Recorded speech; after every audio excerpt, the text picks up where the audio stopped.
નમસ્કાર, આપ જોઈ રહ્યા છો સંદેશ ન્યૂઝ. આપની સાથે હું ભાવિની અને આજના મહત્વના સમાચારથી શરૂઆત. રાજ્યમાં સવારે 11 વાગ્યા સુધી ભારે વરસાદની આગાહી કરવામાં આવી છે.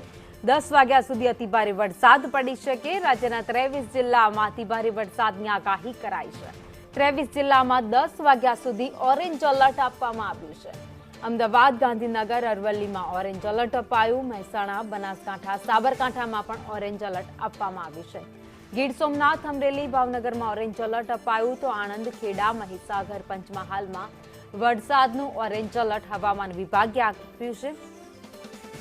આ સાથે જ વાત કરીએ તો દાહોદ, છોટાઉદેપુર, વડોદરા, ભરૂચ, નર્મદા, તાપી, ડાંગ, નવસારી અને વલસાડમાં પણ હવામાન વિભાગે વરસાદનું ઓરેન્જ એલર્ટ આપ્યું છે. એટલે આજના દિવસે પણ 10 વાગ્યા સુધી અનેક એવા વિસ્તાર છે જ્યાં ધોધમાર વરસાદ પડી શકે છે. જો કે અત્યાર સુધીમાં એનડીઆરએફ, એસડીઆરએફની ટીમો પણ ડિપ્લોય કરવામાં આવી છે.